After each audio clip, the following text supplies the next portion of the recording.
Tim hukum Timnas Anies Baswedan Mohaimin Iskandar atau Amin menargetkan diskualifikasi Capres-Cawapres Prabowo Subianto Gibran Rakabuming Raka. Dalam pengajuan gugatan sengketa hasil pemilihan presiden atau Pilpres 2024 ke Mahkamah Konstitusi atau MK. Keterangan itu diungkapkan tim hukum Timnas Amin Zainuddin Paru pada Rabu 20 Maret 2024.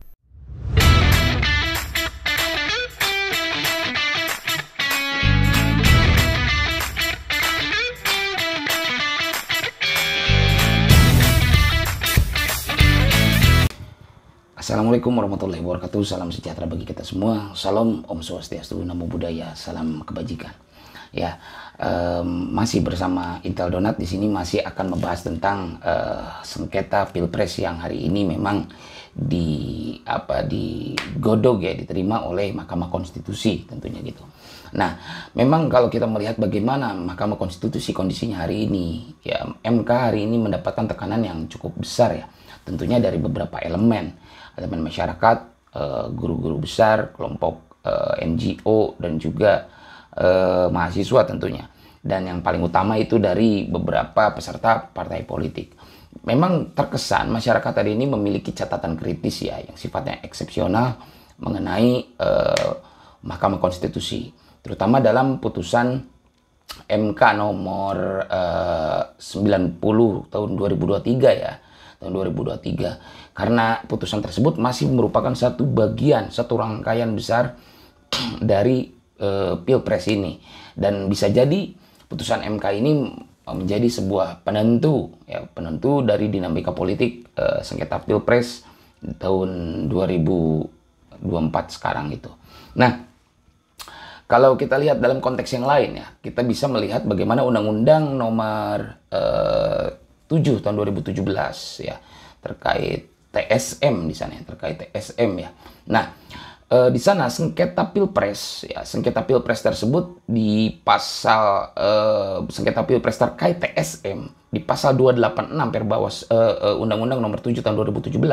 Di sana memang dikatakan bagaimana TSM yang disebutkan dalam konteks undang-undang tersebut adalah merupakan TSM yang mekanismenya atau kondisinya dilakukan dalam hal pileg ya, bukan dalam pilpres. Namun kan ini menjadi polemik dan juga dinamika tentunya ketika memang hari ini kita pilpres mendapatkan persoalan yang memang kriterianya hampir sama ya, TSM. Namun dalam Undang-Undang nomor 7 tahun 2017 pasal 286 itu mengatur tentang TSM di pileg, belum ada yang di pilpres secara teknis. Namun kalau kita merujuk pada putusan MK nomor 1 ya tahun 2019 pada saat sengketa pilpres ya, PHPU 2019 lalu, itu kemungkinan bisa dijadikan rujukan atau jurisprudensi bagi MK. Itu tidak jadi persoalan bila mana memang tidak ditemukan jalan keluar melalui Undang-Undang nomor 7 tahun 2017 ataupun regulasi yang lain gitu. Itu bisa dijadikan jurisprudensi gitu. Nah, lalu kemudian kalau kita lihat bagaimana kondisi sekarang melihat dari persepsi lain tentang TSM di sini, terstruktur, sistematis dan masif. Memang itu tercantum juga secara teknis ya di Perbawaslu nomor 8 tahun 2018 di sana. Itu bisa diselesaikan di sana. Jadi artinya pelanggaran TSM itu bisa dugaan pelanggaran TSM itu bisa diajukan minimal 50% dari total jumlah provinsi di Indonesia daerah pemilihannya gitu.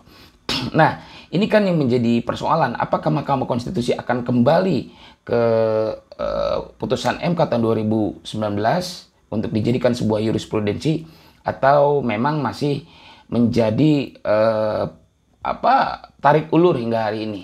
Dan jika memang putusan MK belum juga keluar, ini kemungkinan besar akan terjadi kenaikan dari tensi politik kita. Konstelasi politik akan meningkat, apalagi jika Paslon 03 yang kabarnya itu memiliki salah satu saksi dari aparatur negara, terutama institusi Polri, seorang Kapolda, ini bisa dijadikan penguat atau penentu dari adanya sengketa Pilpres yang kita alami hari ini.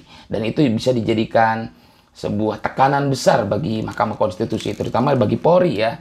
Kredibilitas Polri kemungkinan besar akan dipertaruhkan di sana. Kalau memang terbukti betul saksi seorang Kapolda ini memberikan saksi dan keterangan yang benar-benar valid, itu bisa dijadikan sebuah tekanan besar dan juga mempertaruhkan kredibilitas Polri tentunya untuk hari ini gitu. Nah, lalu kalau kita lihat dari beberapa pemberitaan media mainstream ya, ada beberapa perspektif dan juga beberapa dugaan-dugaan maupun sebuah hitung-menghitung ya. Hitung-menghitung prediksi terkait sengketa Pilpres ini. Jika memang sengketa Pilpres ini hingga per hari ini tidak dapat diselesaikan atau seminggu ke depan tidak dapat diselesaikan, kemungkinan besar tensinya akan makin naik. Dan ini akan mendorong invisible hand ini untuk melakukan upaya pendisiplinan gitu ya. Jadi invisible hand ini saya kira ini dapat diduga itu dari lingkungan kekuasaan ya, untuk melakukan pendisiplinan ataupun bisa dikatakan juga menetralisir situasi. Karena kita lihat di beberapa pemberitaan di beberapa pekan yang lalu, di situ ada perintah Presiden kepada TNI maupun Polri untuk membersihkan dan menetralisir residu dari hasil Pilpres 2024 ini. Ini kan menjadi pertanda bagaimana memang kekuasaan hari ini sudah melakukan upaya-upaya mitigasi bila mana ada peningkatan psikologis massa dan juga peningkatan tensi politik maupun konstelasi politik yang ada di negeri ini masih terkait dengan sengketa Pilpres ini. Jadi kekuasaan akan melakukan upaya pendisiplinan gitu atau penertiban ya yang saya kira gitu. Nah, untuk hal lain ya kita dalam sengketa Pilpres ini tentunya ada hal lain yang harus diperhitungkan, terutama partai politiknya itu sendiri. Nah, partai politik yang mengusungkan sengketa Pilpres ke MK, apakah benar-benar confirm, apakah benar-benar memegang komitmen atau berkomitmen untuk menyelesaikan sengketa Pilpres ini, atau hanya sebagai bargaining position? Ini yang menjadi persoalan. Kalau memang political will dari partai politik dari paslon 1 maupun koalisi paslon 3 ini hanya melanjutkan sengketa Pilpres ini hanya sebagai bahan bargaining position, kemungkinan situasi ini tidak akan mereda kecuali ada deal-dealan politik dengan kekuasaan gitu. Lalu juga kalau kita lihat ya bagaimana partai politik hari ini, apakah dalam konteks lainnya apakah memang benar-benar berkomitmen. Kalau kita melihat bagaimana paslon 1 dan koalisi paslon 3 ini mengajukan sengketa hasil Pilpres ke MK, apakah itu merupakan sebuah komitmen untuk istilahnya untuk melakukan sebuah upaya rekonsiliasi dalam konteks demokrasi ya, dalam konteks demokrasi atau evaluasi demokrasi, ataukah hanya bargaining position? Itu yang akan menjadi tekanan besar bagi partai-partai politik tentunya itu. Apalagi kacamata masyarakat hari ini semua tertuju pada sengketa Pilpres hari ini. Ini akan dijadikan juga sebuah evaluasi bagi masyarakat yang ditujukan pada partai politik gitu. Nah, selanjutnya juga saya dapat melihat adapun beberapa hal yang dapat dijadikan bahan untuk menjadi pendorong ya, untuk menjadi pendorong bahan-bahan pendorong diselesaikannya sengketa Pilpres ini. Meskipun ada kemungkinan besar ketika langkah ini dilakukan, ini akan berujung pada diskualifikasi terhadap salah satu paslon. Yang saya maksud tentunya paslon 2 ya gitu. Nah, langkah-langkah ini kemungkinan besar adalah hak angket. Nah, hak angket ini apakah bisa menyentuh proses penyelesaian sengketa di MK? Tentu tidak. Tetapi hak angket ini bisa dijadikan pendorong atau tekanan maupun power untuk mendorong MK melakukan percepatan dan juga melakukan kerja-kerja peradilannya itu dengan benar-benar dalam independensinya gitu. Jadi tidak ada intervensi dari kekuasaan. Nah, hak angket ini bisa menjadi pendorong gitu. Memang dalam proses peradilannya itu diselesaikan di MK. Tetapi hak angket ini bisa dijadikan bahan tentunya dalam beberapa hal. Kan kalau kita lihat hak angket ini kan tujuannya untuk melakukan investigasi ya, untuk melakukan investigasi oleh DPR terhadap penggunaan otoritas pemerintah, dalam hal ini kekuasaan pemerintah terhadap jalannya undang-undang yang dilaksanakan oleh pemerintah itu sendiri. Apakah pemerintah sudah melaksanakan undang-undang sesuai dengan ketentuan atau memang melakukan abuse of power. Nah, itu bisa dilihat dari hasil investigasi yang dilakukan DPR RI melalui hak angket ini. Nah, karena kita lihat bagaimana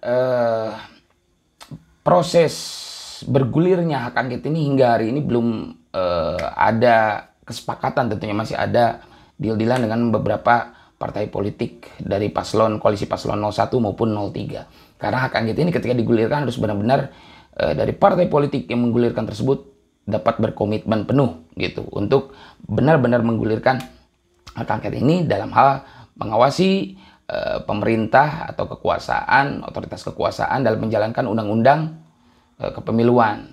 Jangan sampai ada pelanggaran-pelanggaran yang kemudian berimbas pada hasil dari pemilu kemarin gitu. Nah, lalu juga kan sebenarnya bisa dilakukan dengan fungsi-fungsi di DPR. Ada komisi 1, komisi 2, komisi 3, komisi 8 gitu kan. Kalau kita lihat, kita berkenaan konteksnya tentang investigasi pada Bawaslu, KPU, dan DKPP. Apakah Bawaslu, KPU, dan DKPP ini benar-benar sudah menjalankan regulasi undang-undang secara benar atau belum, itu dapat dilakukan investigasi melalui hak angket di Komisi 2 gitu kan. Lalu juga kalau misalkan kita berbicara konteks netralitas TNI, itu bisa dilakukan RDP ataupun bisa dilakukan rapat kerja oleh DPR RI dari Komisi 1 dengan TNI, ataupun juga kalau kita berbicara soal adanya dugaan terkait tidak netralnya Polri, itu bisa dilakukan RDP dengan Polri melalui Komisi 3 ya.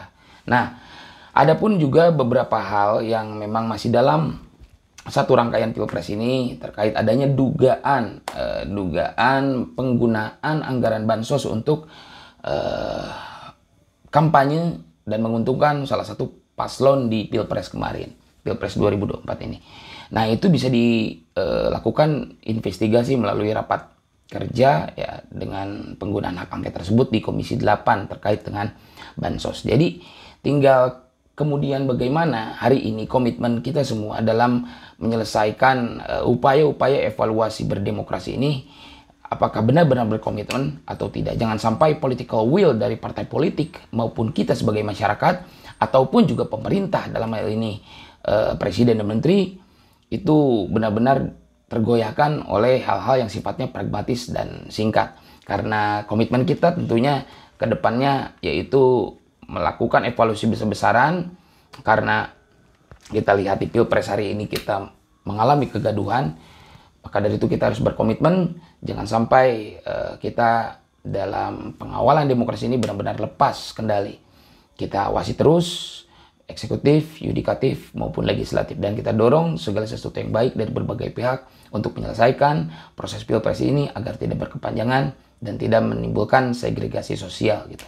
Itu saja mungkin yang bisa dibahas pada malam hari ini.